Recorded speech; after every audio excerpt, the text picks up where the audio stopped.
نحمده ونصلي على رسوله الكريم اما بعد فاعوذ بالله من الشيطان الرجيم بسم الله الرحمن الرحيم رب اشرح لي صدري ويسر لي امري واحلل عقدة من لساني يفقهوا قولي. رمضان کے لیے تیار ہیں؟ اچھا یہ بتائیے آپ لوگوں نے کتاب کلاس میں شروع کی ہے شہر رمضان؟ کس کس طرح تیاری کی جاتی؟ پلاننگ کرنی ہے اور کیا کرنا ہے؟ گھر کی صفائی کرنی ہے اور اس لیے میں ریکمینڈ کروں گی کہ سسٹمیٹیکلی سوچنے کے لیے آپ اس کتاب کا مطالعہ خود بھی کریں اور دوسروں کو بھی ساتھ شریک کریں. رمضان کی تیاری کا بہت اہم حصہ یہ ہے کہ ہم چاند دیکھنے کی تیاری کریں، کیونکہ نبی صلی اللہ علیہ وسلم نے فرمایا ہے اذا رأیتم الہلال فصوموا واذا رأیتموہ فافطروا فَإِنْ غُمَّ عَلَيْكُمْ فَصُومُوا 30 يَوْمًا. جب تم رمضان کا چاند دیکھو تو روزہ رکھو، اور جب شوال کا چاند دیکھو تو روزہ افطار کرو، اور اگر مطلع ابر آلود ہو تو 30 روزے پورے کر لو. تو صوموا لرؤیتہ وافطروا لرؤیتہ، اس کو دیکھ کے روزہ شروع کرو، دیکھ کے افطار کرو. یعنی رمضان کا اختتام بھی چاند دیکھنے کے ساتھ ہونا چاہیے. تو ہمیں رمضان کا استقبال کرنا ہے چاند دیکھنے کے ساتھ، اور اس کے لیے آج آپ اپنے سب گھر والوں سمیت کوشش کریں گے کہ چاند کو دیکھ کر روزہ رکھیں. اور جب دیکھیں تو نیت اور سوچ یہ ہونی چاہیے کہ میں اس وقت نبی صلی اللہ علیہ وسلم کے حکم پر عمل کر رہی ہوں. بہت سے ذہنوں میں یہ سوال پیدا ہوتا ہے کہ سعودی عرب میں روزہ ہو گیا ہے، کینیڈا میں روزہ ہو گیا، دبئی میں روزہ ہو گیا ہے، آخر ہمیں کیا ہے، ہمارا روزہ کیوں نہیں ہوا؟ اس کی وجہ یہ ہے کہ ہم نے ابھی چاند نہیں دیکھا. تو چاند دیکھے بغیر ہمیں روزہ نہیں رکھنا. تو پہلی چیز کیا ہے؟ ہمیں چاند دیکھنا ہے، چاند دیکھنا ہے. اور اگر بادل ہو تو اس کا بھی آپ نے فرمایا کہ پھر فَأَكْمِلُوا الْعِدَّةَ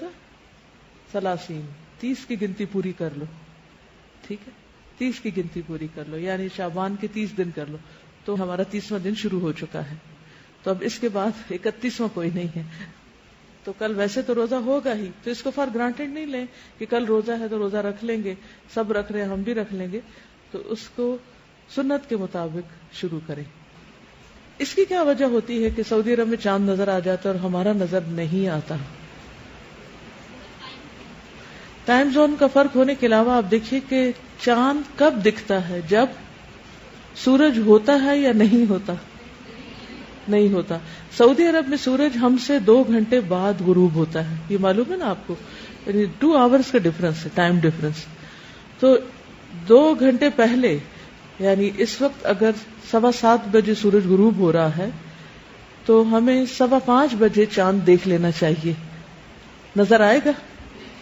کس کس کو نظر آئے گا 5:15 بجے چاند؟ نہیں نظر آئے گا.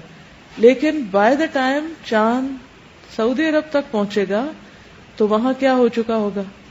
7:15 ہو چکے ہوں گے، مغرب ہو چکی ہوگی. اور مغرب سے تھوڑی دیر پہلے وہ اگر چاند دیکھنے کی کوشش کریں گے تو انہیں چاند نظر آ سکتا ہے جو ہمیں نہیں آ سکتا. اس لیے ہمیشہ ہم ایک دن پیچھے ہوتے ہیں. اور چونکہ نبی صلی اللہ علیہ وسلم نے ہمیں یہ سکھایا کہ چاند دیکھ کے روزہ رکھو، اس لیے ہم ایک دن اور موج کر لیتے ہیں. مجھے ہمیشہ پاکستان میں ایک ایڈڈ بینیفٹ یہ نظر آتا ہے ایک دن پیچھے ہونے کا، کہ زیادہ اچھی طرح تیاری ہو جاتی. لاسٹ مومنٹ تک بھی ہم تیاری کرتے رہتے ہیں لیکن ساری تیاری مکمل نہیں ہوتی. جسمانی تیاری، ذہنی تیاری، روحانی تیاری، کئی اعتبار سے ہمیں تیار ہونا ہوتا ہے. اس طرح جب ایک دن اور ملتا ہے مہلت کا تو مجھے بہت غنیمت لگتا ہے کہ اللہ تیرا شکر ہے کہ ایک دن اور مل گیا.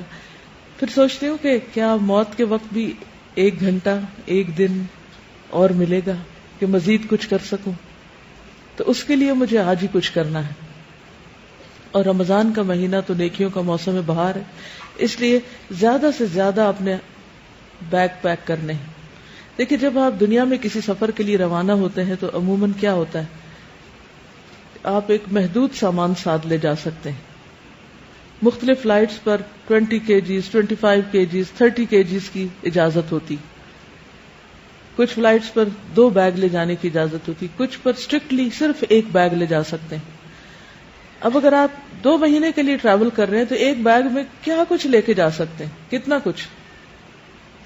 کچھ زیادہ نہیں لے جایا جا سکتا اور بہت سلیکشن کرنی پڑتی. لیکن آخرت کے لیے جب آپ کو اپنے نیکیوں کے بیگ بھرنے، اپنے سوٹ کیسز پیک کرنے ہیں، تو کوئی لمٹ ہے وزن کی؟ ہے کچھ نہیں. دنیا میں اگر آپ نے کچھ پیک نہیں کیا ہوتا تو کیا منزل پہ جا کر آپ کو مل جاتا ہے؟ مل جاتا ہے. مثلا یہاں سے اگر آپ دبئی جا رہے ہیں تو پاکستان سے زیادہ اچھی چیزیں مل جائیں گی. آپ اپنا ٹوتھ پیسٹ لے جانا بھول گئے، آپ ٹوتھ برش لے جانا بھول گئے، آپ ٹاول لے جانا بھول گئے، وغیرہ وغیرہ، تو کیا ہوگا؟ آپ ہمیشہ یہ سوچتے ہیں اچھا نہیں بھی سامان رکھا جا سکتا تو کوئی بات نہیں، وہاں پہنچ کر اور نئی نئی چیزیں لے لیں گے، اچھی چیزیں لے لیں گے. تو آپ کو کوئی غم نہیں ہوتا گھر پہ چیزیں رہنے کا، کیونکہ وہ گھر پہ ہی چھٹی ہوتی. لیکن آخرت کے بیگ میں، آخرت کے سوٹ کیس میں اگر آپ نے چیزیں نہیں رکھی پوری، تو کیا وہاں آپ کو کچھ مل سکے گا؟ کوئی اور دے دے گا جس چیز کی ضرورت ہوگی؟ نہیں، وہ آپ کو یہیں سے لے کے جانا ہے. تو اس لیے ایسا موسم بہار اور ایسی سیلز کا سیزن آ گیا ہے کہ جس میں چھوٹی چھوٹی نیکیوں پر بے شمار اجر ہے. خوب خوب بیگ بھر لے، اور اس کے لیے چست چاقو چوبند ہو جائے، کمر باندھ لے، گیٹ ریڈی. ٹھیک. اور کیا کیا کرنا ہے آپ کو، اس کا آپ کو اس کتاب سے کرنے کے کام کے تحت بہت کچھ مل جائے گا. تو میں یہ چاہوں گی کہ آپ اس کا صرف ایک بار نہیں کئی بار مطالعہ کر لیں، تاکہ کوئی کرنے کا کام رہ نہ جائے، کوئی بھی سامان پیک ہونے سے چھوٹ نہ جائے. آخرت کا سفر تو ہمارا ہر وقت جاری ہی جاری ہے. کس کس کو چاند دیکھ کر دعا پڑھنی آتی؟ الحمدللہ سب نے زبانی یاد کر لی. جنہوں نے یاد نہیں کی وہ کتاب ساتھ رکھے، اور جس وقت چاند دیکھے تو ایک نظر نیچے دیکھے، ایک اوپر دیکھے، نیچے دیکھے، اور دعا پڑھ لیں. اللہم اہللہ علینا بالیمن والایمان والسلامت والاسلام ربی وربک اللہ. یا اللہ ہم پر یہ چاند امن، ایمان، سلامتی اور اسلام کے ساتھ طلوع فرما. اے چاند میرا اور تیرا رب اللہ ہے. یعنی ہمارے اور چاند کے بیچ میں ایک چیز کامن ہے کہ دونوں کا رب اللہ ہے. یعنی چاند ہمارا رب نہیں، کیونکہ کچھ قومیں چاند، ستارے، سورج ان چیزوں کو پوجتی ہیں، تو ہم ان کو نہیں پوجتے. یہ تو صرف اللہ کی نشانیاں ہیں جو ہمیں اوقات بتانے کے لیے اور دیگر فائدوں کے لیے دکھائی گئی ہیں، ورنہ اصل چیز یہ ہے کہ ہم سب کا رب اللہ ہے. جیسے ابراہیم علیہ السلام نے چمکتے چاند کو دیکھ کر سوچا کہ شاید یہ رب ہو، لیکن جب غروب ہوا تو کہا کہ یہ رب نہیں ہو سکتا، تو وہ رب نہیں. دوسری دعا ہے اللہ اکبر اللہم اہلہ علینا بالامن والایمان والسلامت والاسلام والتوفیق لما تحب وترضى ربنا وربک اللہ. اللہ سب سے بڑا ہے. اے اللہ یہ چاند ہم پر امن، ایمان، سلامتی اور اسلام کے ساتھ طلوع فرما، اور اس چیز کی توفیق کے ساتھ جس کو تو پسند کرتا ہے. یعنی ہمیں اس مہینے میں ایسے کام کرنے کی توفیق دے، اور نہ صرف یہ کہ اس مہینے میں بلکہ سال کے ہر مہینے میں، کہ جس سے اللہ سبحانہ وتعالی راضی ہو جائیں. ہمارا اور تیرا رب اللہ ہے. تو اللہ کرے ہمارا یہ رمضان گزشتہ تمام رمضانوں سے بہت ہی بہترین ہو.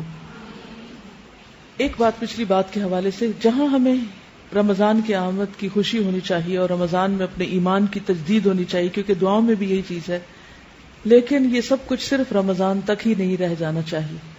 کسی کا قول ہے بئس القوم لا یعرفون اللہ الا فی رمضان.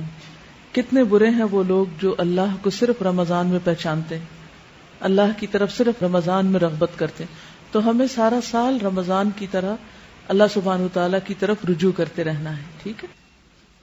اور ہو سکتا ہے آپ سوچتے ہو کہ اتوار کے دن کیوں بلا لیا گیا ہے اور ہماری اب کوئی چھٹی نہیں. تو آپ دیکھیے کہ پورا رمضان روزے کی چھٹی ہے کہیں؟ تو پھر جب روزے کی چھٹی نہیں تو قرآن پڑھنے کی بھی چھٹی نہیں. ٹھیک ہے. تو ہم رمضان کا استقبال چھٹی نہ منا کر رہے ہیں انشاءاللہ. یہ بھی تیاری کا ایک حصہ ہے. تیاری سے مراد صرف کپڑے دھونے اور گھر صاف کرنے کی تیاری نہیں، تیاری سے مراد روحانی تیاری بھی ہے کہ ہم واقعی رمضان میں کچھ کر سکیں. ٹھیک ہے.